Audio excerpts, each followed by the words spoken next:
Prevention. My name's Dr. Nancy, and as a dentist, I know better than most people about preventing cavities and tooth decay. What about prevention for any sicknesses or illnesses? We all have choices, and due to a lack of awareness or knowledge, some of us make poor choices.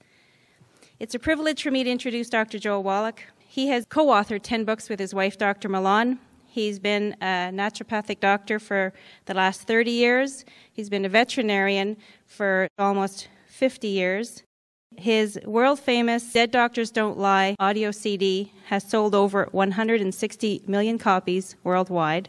And he talks every day, 2 hours on a radio talk show, Monday to Friday, about health and answers questions from the public world over for the last 16 years. He's done over 20,000 autopsies on animal and human. He's a postdoctoral comparative pathologist. He's done 10 million lab chemistries. He's been nominated for a 1991 Nobel Prize. Is there anything that he might not know? I'm not sure. So please join me in welcoming Dr. Joel Wallach. Thank you, Dr. Nancy. Appreciate your help and appreciate you being here so early in the morning. And as both John and Dr. Nancy said, this is a choice. We cannot save everybody, even though we'd like to do that. This is as Darwin said, it's a struggle. It's a survival of the fittest, and the fittest sometimes are mentally fit as well as physically fit.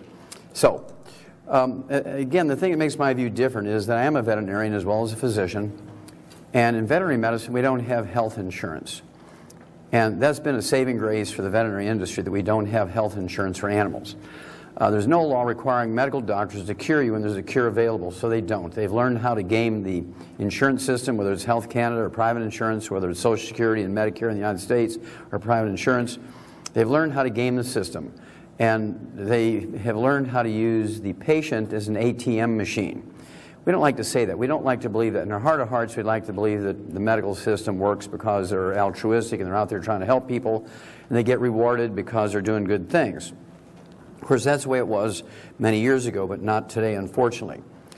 And I'm going to use some things that are proofs, because if I were just to say these things, you'd say, this guy's been doing something funny, sniffing glue or something, right? So we're going to start out with this, which is a cover story, Time Magazine, December 2008, the sorry state of American health, and you could also add the sorry state of Canadian health.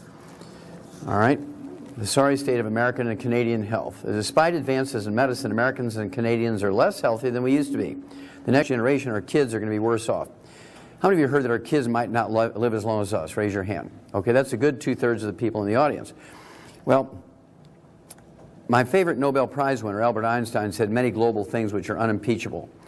My favorite is, insanity is doing the same thing over and over and expecting a different result. Now that prediction that our kids will not live as long as us will come true if we don't change what we're doing. If we keep doing what we're doing, that prediction will come true, and statistically 50% of you in this room will be standing at a gravesite burying your children before you die. You will be burying your children.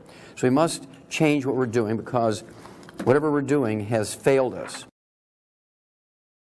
Anybody here own a dog? Anybody own a dog? Okay, I'll take Shar here in the front row. You own a dog. What kind of dog is it? Is it a toy dog or is it okay, little poodle, toy poodle.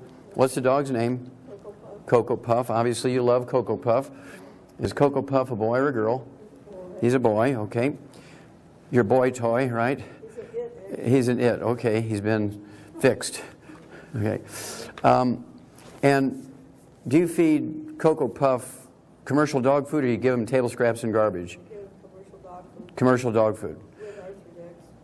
Okay, with a supplement specifically for dogs. Now, do you get dog food for his body weight, or you just feed him whatever's cheapest and for small dogs? Okay, because dog foods are blended for giant breeds over 100 pounds, 100-pound dogs, middle-sized dogs, 35 to 50-pound dogs, toy breeds under 20 pounds, toy breeds under 10 pounds. And that's because you have to be dose-specific for nutrition to work.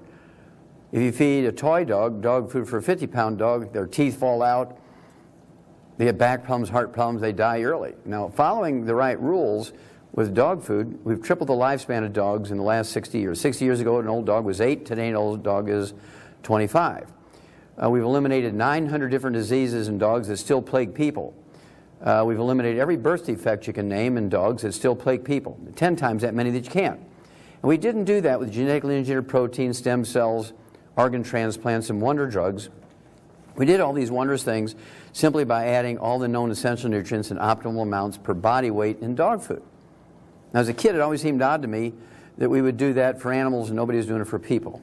So since 1978, I've been doing this for people as a licensed naturopathic physician. Now, there's two questions we need to ask Shar here. Now, what would happen if you would feed Cocoa Puffs only garbage? You'd say, okay, I don't want to cut back on my electricity use, so I'm going to go around to all my neighbors and pick up their leftovers and table scraps and garbage and feed it to Cocoa Puff. Would you do that? No. Well, what would happen to Cocoa Puff if you were to do that? Get sick and die. He would sick and die early, right? Wouldn't live to be 25. And so here comes the ultimate question, ladies and gentlemen. How come that we eat, you feed your kids and your grandkids food that will kill a dog? Most people don't realize that they're eating food that you wouldn't feed your dog. Sure got quiet in here because most people don't think of it in that fashion. So we created what we call 90 for life. It's the 90 essential nutrients appropriate for body weight for human beings. 60 minerals, 16 vitamins, 12 essential amino acids, 3 essential fatty acids. And this is designed to be fed to us as a supplement to our food by body weight, just like we do for dogs. They're called 90 essential nutrients because we cannot make them. We must consume them every day, either as food or as supplements. Number two, if they're missing for any length of time, seconds, minutes, hours, days, weeks, months, years, if they're missing for lengths of time, you get horrible diseases, many of which are fatal. Certainly many are debilitating. So, can't make them, and we get disease if you don't have them. Now, we need 60 minerals again, 16 vitamins, 12 essential amino acids, 3 essential fatty acids, and our food plants, our grains, vegetables, fruits, and nuts, are able to take carbon dioxide out of the air, use the sun's energy in a process known as photosynthesis to cleave off the O2, pump that back out in the atmosphere, take the carbon, make long chains, and manufacture or create vitamins, amino acids, and fatty acids for their own use, and we're able to eat the plants and get those things. Now, plants only need 3 minerals. Plants only need 3 minerals. Plants need phosphorus, potassium, and magnesium. Magnesium makes chlorophyll, makes the leaves of the plant green. Okay? Able to use the sun's energy. The the potassium and the phosphorus are necessary for the growth processes, cofactor for growth hormones and growth physiology and metabolism of a plant. And so those are the 3 minerals plants need. We as vertebrates, all vertebrates, whether you're a hummingbird or a snake or a human being or a gorilla or an elephant or a giraffe, rat, doesn't matter, we all need the 60 minerals. And so if you eat a pretty good slice of organically grown multigrain bread, baked with love by the pastor's wife in the church on Sunday, you're 57 mineral short. That's why there's no flourishing colonies of third-generation vegans. Find me a third-generation flourishing colony of vegans where there's hundreds of giggling kids running around. There are none. Not because veganism can't work, it's because nutritional minerals do not occur in a uniform blanket around the crust of the earth. They occur in veins like chocolate and chocolate ripple ice cream. And so some people luck out, and by dumb luck, they set up farms where there's minerals in the soil. Everybody else who gets cheap land or whatever, suddenly they don't get much. All right, and they're in trouble. This is a cornfield in western Nebraska, not too far southwest of here. And it looks like, to the naked eye, that these rows of corn are pretty uniform. But you can't tell which of those rows has 60 minerals, if there are any rows in there with 60 minerals. What if they only have 22? If the top mineral row in that field has 22 minerals and all the rest of them have 3 and 5 and 6 and 8? Now the farmer knows this. So is he going to risk, since there's no insurance to pay for illnesses in livestock, is he going to risk a big veterinary bill and go broke that year? No. It's much cheaper for him to give every animal the 90 essential nutrients and prevent all diseases. It's much cheaper to do it that way. You cannot feed animals right and 100% of the time get a perfect diet because nutritional minerals do not occur in a uniform blanket around the crust of the earth. They occur in veins like chocolate and chocolate ripple ice cream. And the same is true for us. But out of, I don't know, laziness of thought, or we've been duped, or however you want to say it, we believe if we have good insurance, be it government or private insurance, that everything's going to be fine. Because if you get sick, then you just have insurance pay for the care. Well, I'm 72 years old. I've been taking the 90 essential nutrients twice a day since I was 9. I haven't been to a doctor in 64 years. I haven't been sick in 64 years. I don't have a single health problem. I've never been on a prescription medication. If everybody was like this, guess what? There would be no medical profession because there would be nobody paying medical bills. Do you understand what I'm saying? We have to be responsible for this because the doctors are enjoying insurance too much. They use you as an ATM machine. We don't like to believe that. We'd like to believe in our heart of hearts that doctors are nice people. They go to our churches, they're our neighbors, in some cases they're our kids, our relatives. But they all learn how to game the system. This is a Canadian wheat field in Western Canada. You can't tell which of those windrows has the most minerals in it. They all have at least 3 we know, otherwise there wouldn't be any wheat there. But which one has 60? Which one has 22? Which one has 18? You can't tell by looking at it. So the only way you can assure you're going to get all 60 essential minerals to prevent 900 different diseases, as we've done in the livestock, is to supplement. You cannot eat well. Organic foods do not give you more nutrition. All they do is guarantee less chemicals, a lowered chemical load. Reduce your risk of cancer from too many chemicals. That's a good thing. But it's not the only thing. There's nothing worse than lowering your chemical load by eating organic at a high price and then dying of a heart attack because you ate food that didn't have any selenium in it. Raise your hand if you've ever heard that Brazil nuts have lots of selenium in it. Well, that's a lie. Brazil nuts don't need selenium. Brazil nut trees don't need selenium. So how can you look at a Brazil nut and tell me how much selenium is in there? Are you prepared to risk cheating your kids and your grandkids out of 25 to 50 years of healthful life, risk having them die of a heart attack or liver cirrhosis, get cataracts and go blind, get cancer because they didn't have enough selenium because you're giving them Brazil nuts because some clerk in a health food store told you you're getting plenty of selenium in Brazil nuts? Bam! You're dead. That's a test for heart health. This is a satellite picture from 100 miles up of agricultural land in Southern California. This is the Salton Sea, which is about 1/10 the size of the Great Salt Lake in Utah. And this is land, agricultural land, again in Southern California. The Arizona border is just east of here, over here someplace. And this is wintertime. The fields have been burnt. They're naked here. They're getting prepared to put fertilizer and seed in there. And look at the different colors. Look at all the swirls and veins and things, just like chocolate and chocolate ice cream. And you look at this, all the different colors, they represent different minerals, different mixes of minerals. And so if you were to grow sweet potatoes in every one of those areas, or onions, or tomatoes, or beans and peas, or squash or corn, would every row contain the same amount of minerals and the same variety of minerals? The answer is no. Again, in agriculture, we know this. And since we don't have insurance to pay for the results of not being proactive here and supplementing with all 60 essential minerals and all 90 essential nutrients, we have to supplement. Otherwise, you're going to get sick and die early. We're supposed to be at the top end of the intelligence chain here, ladies and gentlemen. And anybody who tells you can eat well and get everything you need, you should flee from them as fast as you can, because they've come from the ship of fools. Okay? You do not want to risk your life, your health, and the life, better yet, or worse yet, I guess, the life and health of your kids and grandkids. Do not do that. It's worse than playing Russian roulette.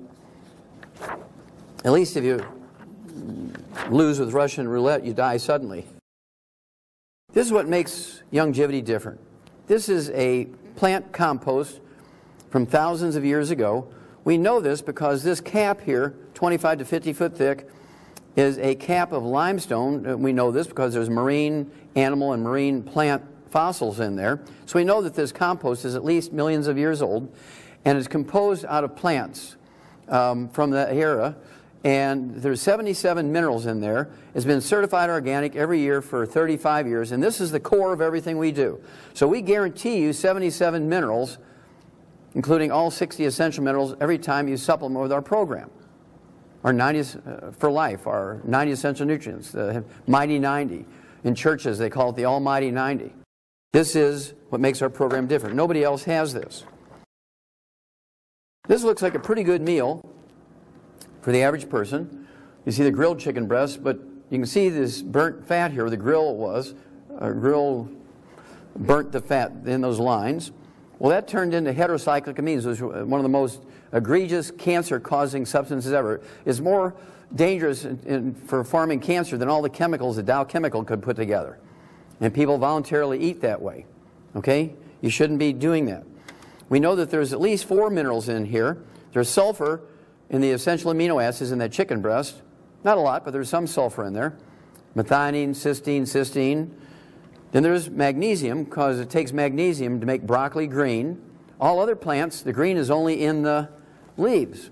Broccoli is one of the places where you get some magnesium in the actual plant, the food itself. Then all other plants on here, the rice and the berries and the melon and the carrots and the cauliflower, require potassium and phosphorus. So you have potassium, phosphorus, magnesium, and sulfur. So we know there's 4 minerals on this dish. That's all we know. We know there's some amino acids in the chicken breast. We know there's some antioxidants in those berries and melon. How many antioxidants measured by ORAC points are in there? We don't know. If you knew that if you take 100,000 ORAC points a day in antioxidants, it would eliminate cancer totally, and nobody in your family would get cancer if they all took 100,000 ORAC points, how many of you would demand to know how many ORAC points are in those berries? Well, it'd be pretty expensive to analyze each batch, wouldn't it? Well, I'm going to analyze each berry at $2,500. And it's not going to happen. Okay? And so what's going to happen is, as you'll see in a moment, we have products that 2 units of the product, which are about the size of a pat of butter, have 33,000 ORAC points. So what I need to do is take 2-3 times a day, which I do. I get over 100,000 ORAC points from this dark chocolate product called Triple Treat Chocolate. And it's a fun way to lower blood pressure, get your ORAC points, get over 100,000 ORAC points, and add 25 to 50 healthy years to your life. Why would you hope and pray by eating, well, I'm eating dark berries, there's lots of antioxidants. What does lots of mean? How close to 100,000 does that come? Is there 25 in there? Is there 50? Is there 200? Is there 1,000? That's still 99,000 short. The only way you're going to guarantee you're going to get all essential nutrients in optimal amounts is to supplement. You must supplement. You cannot get everything you need just by eating well. It's impossible. Now the problem we have in both Canada and the United States and the industrialized world is that we have baby boomers, the result of the Second World War, when all the boys came home from the Second World War. And being born between 1946 and 1964, it's this large bubble, kind of like an egg going through a hose, a garden hose, right? And there's 80 million baby boomers in America and 8 million baby boomers in Canada. Between us, there's 88 million, almost 100 million baby boomers. Add on a couple more years, there's 100 million of us, right? Now, this is a huge market, and everybody goes after it. So, my wife and I, as was pointed out, we've written about 12 books. This is our most recent one. It's called Immortality. What we did was we went through big universities, anthropology departments, through the National Geographic, 60 years of National Geographics, and picking up information on the longest lived cultures on Earth. We put them all in this book. I was surprised that they didn't take all the long-lived cultures that they featured on cover articles and put them in one publication, one magazine. They didn't do that, so my wife and I did. We gave them plenty of credit, but they should have done it a long time ago, so we put all 20 of the longest-lived cultures in the world that they've done great stories on over the years. Plus, we had a lot of stuff from the agricultural departments of the countries they came from, plus universities in those countries where they did anthropological studies on them. First of all, the top 20 longevity cultures are all third world cultures. Not a single first world or industrialized culture that's in the top 20 longevity cultures. I found that kind of amazing. No doctors, no pharmacists, no pharmacies, no pharmaceuticals, no hospitals, no clinics, no private insurance, no government insurance. The top 20 longevity cultures on Earth. They have 5 generations living in the same household. No need for hospice, no need for recovery centers, rehab centers, no need for daycare. And the culture gets passed down through 5 generations. They're uniform. As a result, they have 40 times the 100-year-olds we have here in North America. Between Canada and the United States, we have 100-year-old per 10,000, according to Harvard and McMaster medical schools. We have 100-year-old per 10,000. These cultures, the top 20 longevity cultures, have 100-year-old per 250 of their population. I want to know what they know. Well, it turns out they don't have any utilities either. No electricity, no propane, no natural gas. Their common fuel is wood. So we put a fire here on the cover of the book, Immortality, a fire icon to show that that was very important to longevity. Now, why would that be important? Anybody raise your hand if you went to your grandpa's house and he still had a wood stove? Anybody remember wood stoves? Am I the only one? Okay, there's just, I don't know, 10% of the people in the audience still remember wood stoves, okay? And what did Grandpa do with the wood ashes? Where did the wood ashes go every morning? Into the garden. Now, wood ashes are not ashes. All the carbon in the wood was burnt, and the powder that's left are the minerals that the tree sucked up out of the ground. Now, are all wood ashes, a.k.a. plant minerals, all over the world, are they the same? No. If there's only 3 minerals in the soil, the wood ashes only contain 3 minerals. If there's 48 minerals in the soil, the wood ashes contain 48 minerals. So what would you suspect about the mineral content of the soil in these top 20 longevity cultures? They have more than 60 minerals in their soil, according to the universities in their country, their agricultural departments. I didn't have to do it. It was already done. I just knew how to ask the question. Well, they still put the wood ashes, the plant minerals, into their gardens, and they eat simple things like peas and beans and squash and sweet potatoes and corn and so forth, but they're getting those minerals from the soil recycled through themselves. All right? Now, there are places like Somalia where the average lifespan is 29. There's places like Costa Rica where the average lifespan is 90. Now, if you take a newborn baby from Costa Rica in the Nicoyan Peninsula, where the actual culture is these long-lived people, the Nicoyans, and you take that child, that newborn child, down to Somalia and feed him as a Somalian, he's going to live to be 29. You take this newborn Somalian and take him to the Nicoya Peninsula in Costa Rica and feed him as a Costa Rican, he will live to be 90. You see, everybody has a genetic potential, don't they? If you're just getting bread and water, are you going to achieve your genetic potential for health and height and speed and strength and longevity? No! You must have all the raw materials to achieve your genetic potential. And being an expert in yoga and being spiritually elevated doesn't give you minerals. Bam! You're dead!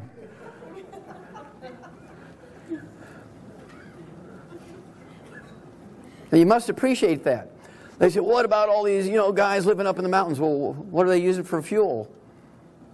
They're using wood. They just happen to live in a place with lots of minerals, right? That's why all the monks go there, because that's the place of long life. They're not dumb. They don't know all the chemistry, but they know, well, people live a long time there. That's where I'm going to live, right? Okay, it's pretty simple. Also, these top 20 longevity cultures get all 90 essential nutrients, 60 minerals, 16 vitamins, 12 essential amino acids, 3 essential fatty acids. And they all do it different ways because they live at different elevations, they live in different countries, in different longitudes and latitudes. Some live in jungles, some live in deserts. But the common thread is they all get the 90 essential nutrients, and they certainly get all 60 essential minerals. And so we tell you their recipes and the foods they grow there and the things they do to make it happen. They all live on calorie-restricted diets. How many of you have heard that a calorie-restricted diet is very helpful, can help you live longer? Well, the reporters who talk about that never give you the scientific details. There is a little caveat that goes along with a calorie-restricted diet. You must have a biochemically perfect diet. The nutrition in that diet must be perfect. 60 minerals, 16 vitamins, 12 essential amino acids, 3 essential fatty acids. Then you cut the calories. You're getting optimal amounts of those 90 essential nutrients. It will double your lifespan. But if you don't have a perfect diet biochemically and you cut your calories in half, you starve to death. There's a big difference between flourishing and living a long, healthful life and starving to death.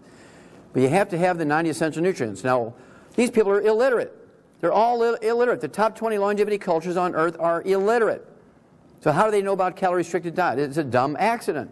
They're so poor they can only afford 900 to 1,000 calories a day. The average Canadian and American live on 2,500 to 3,200 calories a day. We take in 3 times the calories these people do. They also don't eat any of the bad things. They don't eat any fried foods. They don't eat any or drink any carbonated drinks. They don't use cooking oils. Not because they wouldn't if it were available to them, but they're so poor they can't afford these things. Who's going to build a drive-through where there's no roads, no money, no utilities? If they built it, nobody would come. And 3 guys on burros going through there every day ain't going to count, right? It's not going to work. And one interesting thing we found was they all take in 20 times to 50 times the antioxidants that the industrialized nations do. As measured by ORIC points. And this was the National Geographic and the Harvard and the McMaster's longevity studies every year come out. They take in 20,000 to 50,000 ORIC points a day. Americans and Canadians on the average take in 1,500, 1,500. They take in 20 times to 50 times the antioxidants we do is actually measured by ORIC points. How many of you heard of super juices? Goji, mangosteen, things like acai berry, pomegranates, noni, maki berry, all these really weird juices. Well, this is where they came from for these long-lived people. People go visit them, want to find out if they're eating these weird berries we've never heard of. That must be their secret. And they bring them home, and everybody still die at 60. And that's because you can't bake a cake with one ingredient, can you, ladies? Now, let's say your grandma sent you her favorite recipe for an angel food cake. And you got the gold medal flour, like she said, and you got the C&H sugar, like she said, and you put in the right Land O'Lakes butter, pure dairy butter, cream, 100% cream butter, and you got the vanilla extract. You put everything in there, except you don't like eggs because you're going to be a vegan, and you left the eggs out. Would you have your grandma's angel food cake? The answer is no. You might have an angel food crepe. It'd be 1/8 of an inch thick and taste like sawdust, but you wouldn't have grandma's angel food cake. The same thing is true for the 90 essential nutrients and 100,000 ORIC points a day. So if all you're doing is taking the 100,000 ORIC points and you don't have anything else, the odds of you living to be 100 and a health away is 0.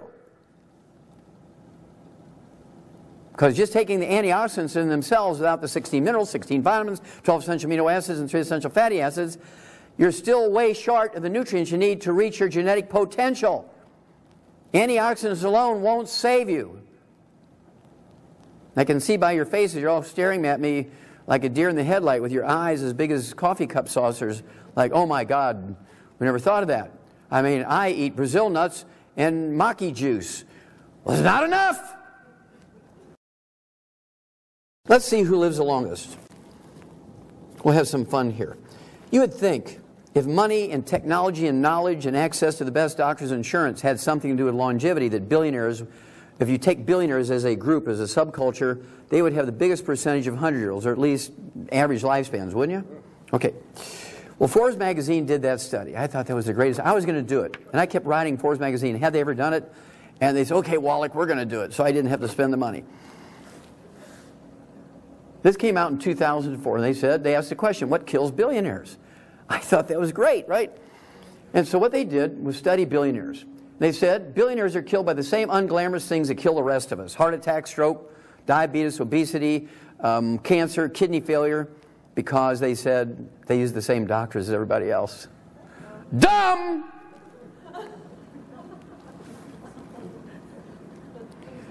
Now, they said as of 2004, there's never been a billionaire who lived to be 100, and the average lifespan of billionaires is 78. The average lifespan of a falling down red wine drunk from Aurora, Ontario is 75. You don't gain a whole lot in longevity and health by being a billionaire and paying for the most expensive doctors. Well, they didn't like that. So they redid it 7 years later. In March of 2011, they redid the study. Again, cover article. There it is, March of 2011. There still has never been, as of 2011, a billionaire lived to be 100. Looks like Warren Buffett's not going to make it. And the average age dropped to 66. Now, wait a minute. In 2004, the average lifespan of billionaires was 78. And following the doctor's instructions, they dropped to 66. They lost 12 years in longevity listening to the doctors. Now, would you want a doctor who brags that he treats billionaires? I'd chase him off my lawn with a chainsaw, right? This guy, Steve Jobs, died at 56, 10 years before the average. He brought the average down. You see, he was a vegan. That's why he named his first company Apple. He was a vegan.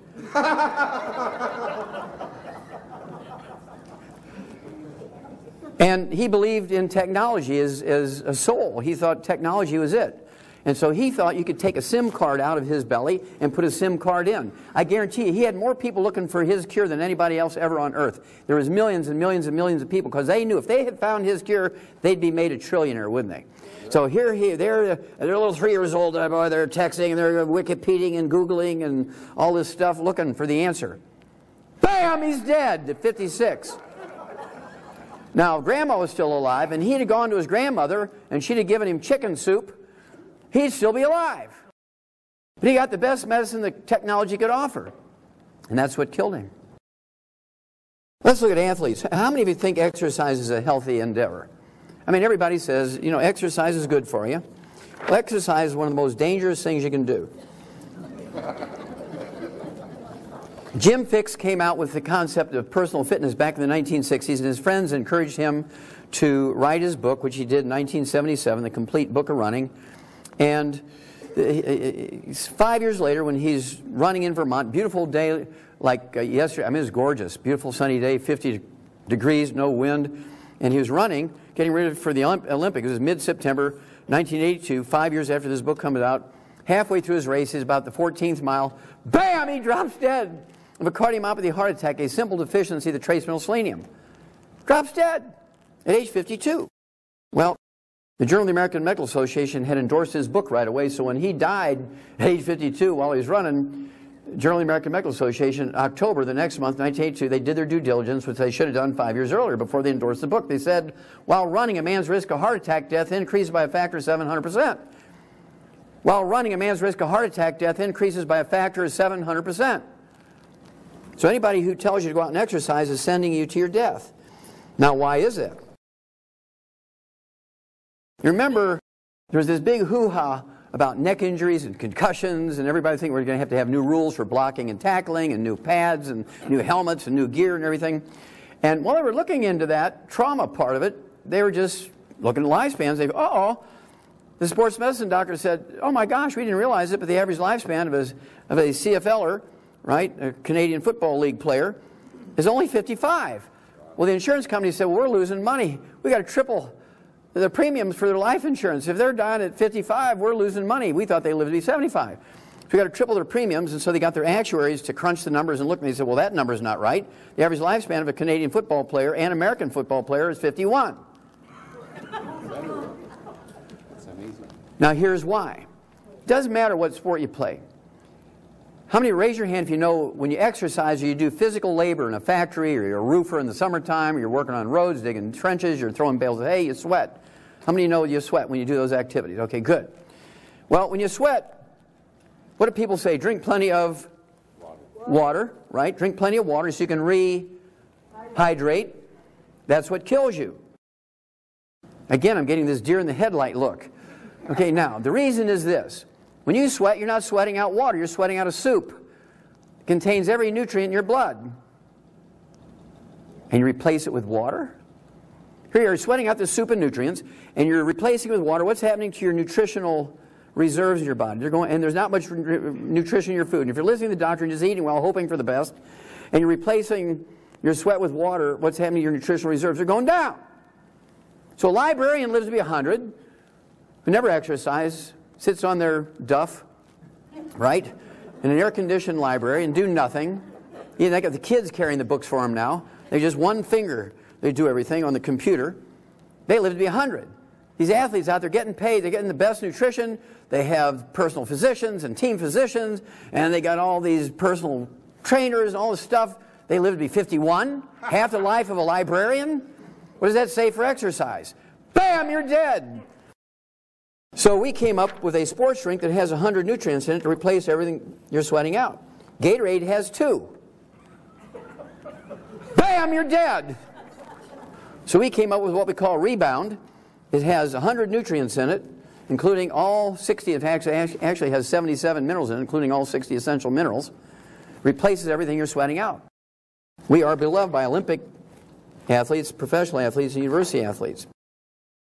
Okay, who needs doctors? U.S. News World Report February 2005, rated America's most credible print news source, U.S. News will report.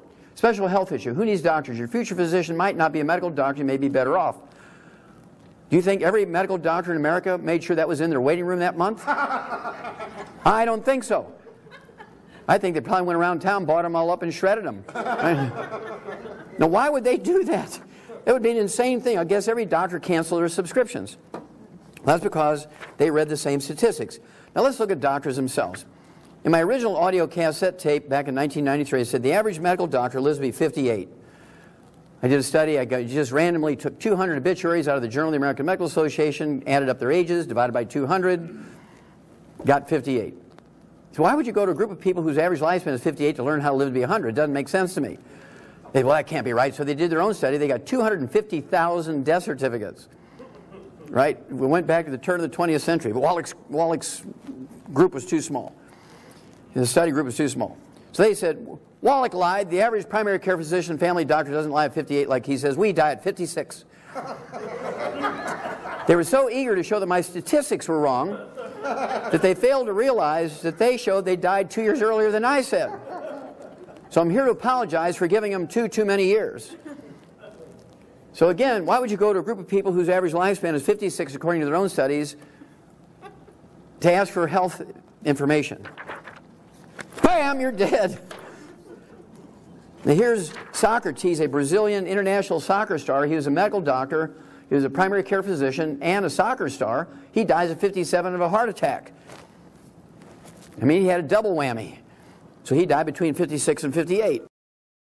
This is out of a Michigan newspaper, March of 2012. A 111-year-old woman, this lady here in the picture, she's doing needlepoint. She works in her garden every day, oldest person in Michigan. And they asked her, what do you do to live to be 111? She says, well, I keep working. She works in the garden every day. And she says, I don't go to doctors. I thought that was great. Now, this is my favorite obituary because it tells everything.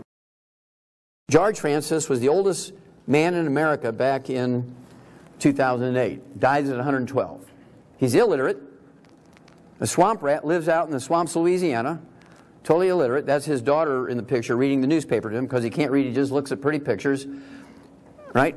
And he just lived on a little subsistence farm, living on crawfish and fried catfish and sweet potatoes and garlic and stuff, eating like a Cajun. And the interesting thing about this obituary, the first paragraph said he lived through 19 U.S. presidents whose average lifespan was 75. U.S. presidents have at least one university degree. Many of them, because they're lawyers, have 2 and 3 university degrees. He didn't even have kindergarten. George Francis didn't even have kindergarten. Now, the medical doctors who care for U.S. presidents have at least one, actually they have 2 university degrees. Many of them have 3 and 4 because of their specialties. Their average lifespan is 56, half his age. He didn't even have kindergarten. I want to know what George knew. Why did he live to be 112? And all these knowledgeable people who know everything die at 56. How do you know they know everything? Because they tell you so before they die. Okay. Now, when they asked his daughter, when he died, when George died, they asked his daughter, what did your daddy do to live to be 112? And she said, well, he broke all the rules of healthy eating. Who came up with all the rules of healthy eating? Medical doctors who died at 56. He broke all the rules of healthy eating with a diet heavy on dairy, eggs, and lard sandwiches. Anybody know what lard is? L-A-R-D? It's pig fat! You see, this oil thing is just in the last 60 years. 60 years ago, nobody used oil in cooking or in salad dressings or anything like that. That's all relatively new. We threw the baby out with the bathwater after thousands and thousands and thousands of years of learning how to cook with cream and butter and lard and chicken fat and all that kind of stuff. And because we're so clever, we went to oils. Bam, we're dead! Because it's cooking with oils, using even cold pressed oils at room temperature in the refrigerator that inflame your arteries and cause clogged arteries and stroke and heart attacks. Oils kill. Sure got quiet in here again. I can always tell that. Deer in the headlight look. You want to kill yourself? Cooking extra virgin olive oil. Cooking coconut oil. Take a tablespoon of it twice a day. You'll kill yourself. It'll be a long, painful death. You want to kill yourself, just shoot yourself in the head. Get it over with quick. At least be merciful. Now, the longest lived person I believe is the actual age is this gal here from Indonesia. And she's actually 159 now. 2 years ago, she's 157. She's still alive. She was born in 1853. And we know this from her birth certificate and her baptismal records from her church in Indonesia. It's a Dutch Reformed church in Indonesia. Now, I guarantee you she has not yet reached her genetic potential. Very few people reach their genetic potential for longevity. That's why my wife and I, because of 88 million baby boomers between Canada and the United States, are coming up with all these diseases, and we have to save as many people as we can. Linus Pauling had 2 unshared Nobel Prizes. He died at 93, began taking mixing bowls full of vitamins and minerals when he was 20 years old because his passion was nutrition. He never got a Nobel Prize for his interest in vitamin C, but he got his first Nobel Prize for doing research into the nutrition of enzymes, the nutrition of genes, and the nutrition of chromosomes. And while he was receiving his first Nobel Prize, he said, you can trace every sickness, every disease, and every ailment to a mineral deficiency, because even genes will not work without mineral cofactors. You can take the perfect genes from a 2,000-year-old person, put them in a bucket of saline, say, okay, genes, make me a person who's going to live to be 2,000. Them genes ain't doing nothing, because they need raw materials. Just like a factory. You can have the most modern factory with robots and computers. If there's no labor in there, and there's no utilities, there's no energy going in there, and there's no raw material or parts going in there, can that factory make anything? The answer is no. The same thing with your genes, which are just a blueprint. If you don't have the raw materials like nutrients as substrates for the genes to make something, you're doomed. Okay? So he was quite correct.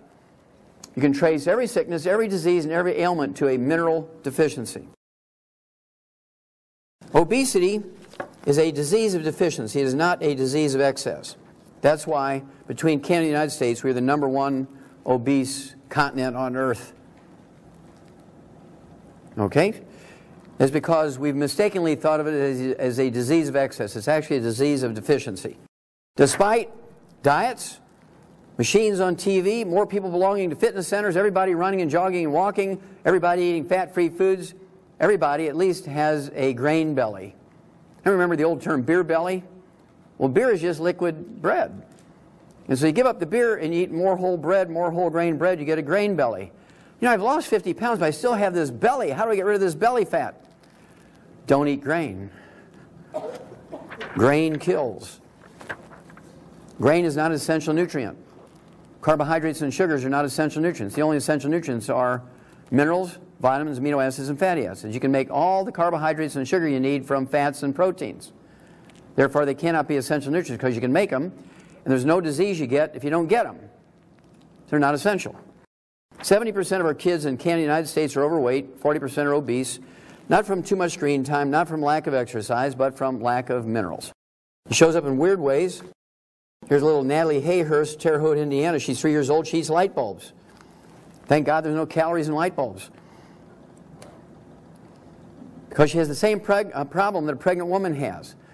The embryo steals minerals from the mother faster than she's taking them in. She has cravings, and she gains, what does she call it, baby fat? And 25 years later, she hasn't taken any minerals, so she still hasn't lost that 25 pounds of baby fat. If she's had 5 kids, that's 125 pounds she gained. So one of the books we came up with is called Hell's Kitchen. Tells you why you must give up grains if you want to lose the weight and be healthy. How do you fatten cattle? You give them whole grains. How do you fatten people? You give them whole grains. You eat whole grains, you're dead. But they say, well, who are they? You better ask them again quickly, because they're 55 years old and 11 months old. Okay, Loyola University Medical School in Chicago, exercise won't cure obesity. That was January 2009. Time magazine, August of 2009, the myth about exercise, it won't make you lose weight. You take the 90 essential nutrients, you throw in some extra minerals, the weight goes away almost overnight. It's amazing. How many have heard of Alzheimer's disease? Alzheimer's disease is a physician-caused disease. It did not occur 40 years ago by any other name, even by another name. What is Alzheimer's disease? Alzheimer's disease is a going away of the myelin, the white matter of the brain. The naked nerve fibers tangle up and you get a short circuiting, and that's what is a short version of what causes Alzheimer's disease. Alzheimer's disease is caused by physicians because the white matter of the brain, the myelin in the brain, the insulation material of the brain makes up 75% of your brain weight, and it's 100% cholesterol. So you go on a cholesterol-restricted diet, you take cholesterol-lowering drugs, bam, you have Alzheimer's disease. It's a physician-caused disease. Statin drugs, over time, give you Alzheimer's disease. Why is an Alzheimer's tidal wave feared? Because there's 88 million baby boomers coming along between the United States and Canada. Alzheimer's on a relentless upward trajectory. Numbers look particularly grim for baby boomers because they followed the doctor's advice, ate more whole grains, gave up fat, and took statin drugs to lower cholesterol. Bam, they have Alzheimer's disease. You're going to see more of this. A mother and son share the bonds of love and Alzheimer's disease in the same doctor who lowered their cholesterol. This guy was diagnosed with Alzheimer's disease by 5 neurological clinics, including the University Medical School there in Greensboro, North Carolina. He'd had it for like 8 years, getting worse and worse and worse. They told his family to put him in a hospice. They refused to do it. I told him what to do, including 10 eggs a day to rebuild the myelin in his brain because he was diagnosed with Alzheimer's disease. In 1 week's time, he was cured. Because he did not have Alzheimer's disease, he had what's called Korsakoff syndrome. Of course, he got the 90 essential nutrients. He got extra stuff, including what we call de-stress capsules. It has the secret sauce for getting rid of Korsakoff syndrome. 1 week's time. He went to the best neurological clinics in North Carolina. Went to the medical school. Had the head of the Department of Neurology give him a personal exam, and he said, yeah, he needs to go into a rehab center. He's done. Put him in a hospice. 1 week, he's cured on supplements and 10 eggs a day. Parkinson's disease the same way. I'm very famous in Moose Jaw, Canada, out west, because it took a very wealthy man who has terminal Parkinson's disease, and in 3 months' time, he was cured, wasn't he, Shar? With diet and supplement program and 15 eggs a day. He was a big fellow, kind of like John's size. He was terminal Parkinson's disease, and in 3 months' time, he's perfectly cured. He brought his insurance company with him because they thought I'd hypnotized him into thinking he was cured. That's how dumb they are. He's not really cured. He just thinks he's cured because all the doctors examined him said he doesn't have Parkinson's disease anymore. Okay, arthritis is a simple disease to get rid of. Do not get surgery. Give me 90 days. I will regrow cartilage. I will regrow the disc in between your vertebrae. Doctors will say it's impossible. You need our surgery. And what I want you to tell your doctor when they say you need surgery, that there's no way you can rebuild cartilage, what you want to do is get right in their face where you can kind of spit on them a little bit when you talk. Liar, liar, pants on fire. I want you to think of me as Donald Trump and you're the apprentice and you're fired. Okay, the last one we have time for is diabetes. It's a simple nutritional deficiency disease. We've known this for 60 years. It is not genetic in any way, shape, or form. You take the supplement program appropriate for your body weight, and within 2 to 14 days, you're off your medication, you go back to normal life. Shar, have you ever seen that happen? More than once? Yeah. You ever seen people who are on the foot amputation list get off the foot amputation list? Yes. You ever see people who, I mean, they've sold their property, they're going to move in with their family because they know they've got months to live with terrible diabetes after 25 years? And how did he exit the stage? Jumped off a 4-foot stage, and he was supposed to have his feet amputated 3 months earlier. He's running around showing everybody, I got my feet, I got my feet. Of course, the doctors died. Why is it an epidemic? That's because all the baby boomers are following the advice of the doctors. God bless you. We love you, Canadians.